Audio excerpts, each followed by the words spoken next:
Bienvenue à cette vidéo trimestrielle sur ING Core Fund. Comme chaque trimestre, nous allons examiner ensemble ce qui s'est passé ces 3 derniers mois sur les marchés financiers, ainsi que les implications de ces développements pour les compartiments ING Core Fund Conservative, Moderated, Balanced et Dynamic. Les 4 compartiments ING Core Fund sont des fonds de fonds qui investissent essentiellement dans un portefeuille diversifié de fonds d'actions internationales, d'obligations et d'instruments de marché monétaire. Chaque profil le fait selon des pondérations spécifiques.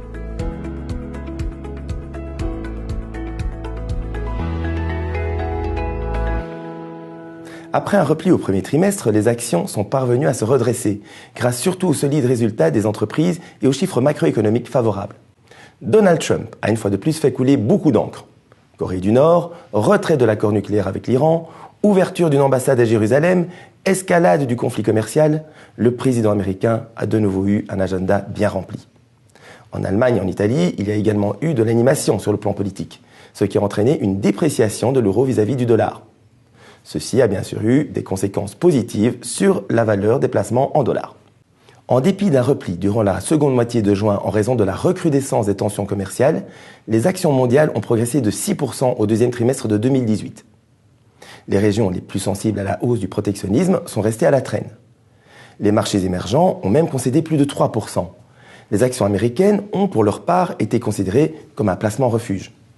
À l'échelle mondiale, les obligations d'État ont perdu 3,52%, mais ceci a été compensé par l'appréciation du dollar. Elles ont dès lors clôturé le trimestre en hausse de 1,63%. Les obligations d'État en euros se sont repliées de 0,9%. Les obligations italiennes, et par conséquent d'autres pays du sud de l'Europe, ont largement souffert des turbulences politiques en Italie. Les obligations d'État des pays du noyau dur de la zone euro ont en revanche gagné un peu de terrain. Le taux allemand à 10 ans est ainsi redescendu de 0,5 à 0,3% à la suite d'un mouvement de fuite vers la sécurité. Regardons d'abord comment les compartiments ING Core Fund se sont ajustés face à ces conditions de marché. Nous examinerons ensuite les performances qui en ont résulté. Sur le plan de la stratégie, les compartiments n'ont pas subi de modifications au niveau des pondérations des actions, obligations et liquidités. Les actions et les liquidités restent donc à un niveau élevé, tandis que le poids des obligations demeure plutôt faible. Au sein de la composante obligataire, l'accent est toujours mis sur les obligations des marchés émergents. Sur le plan géographique, une nouvelle position a été acquise en actions de la zone euro, tandis que la position en actions des marchés émergents a été vendue fin avril. Au niveau sectoriel, quelques modifications ont également été apportées. À la fin du trimestre, des valeurs technologiques, des biens de consommation durable et des matériaux ont été incorporés dans le portefeuille. Et début juin, la pondération des banques a été diminuée. Ceci se traduit comme suit pour la composition des compartiments ING Core Fund.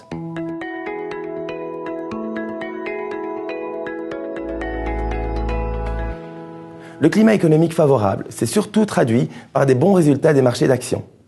Les obligations n'ont pas si bien performé. Pour les compartiments Core Fund, cela signifie que les performances sont meilleures à mesure que la pondération des actions est plus élevée.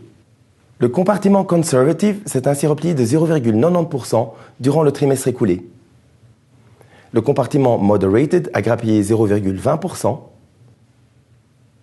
Le compartiment Balanced a progressé de 1,15%.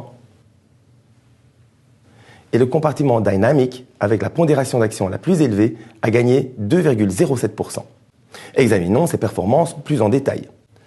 Au sein de la composante actions, ce sont surtout les actions mondiales et les actions du secteur technologique qui ont très bien performé. Les positions nouvellement acquises en biens de consommation et en actions de la zone euro ont jusqu'à présent apporté une contribution légèrement négative. Au sein de la composante obligataire, seules les obligations des marchés émergents ont clôturé en hausse. Celles-ci sont souvent libellées en dollars et donc profité de l'appréciation du billet vert vis-à-vis de l'euro.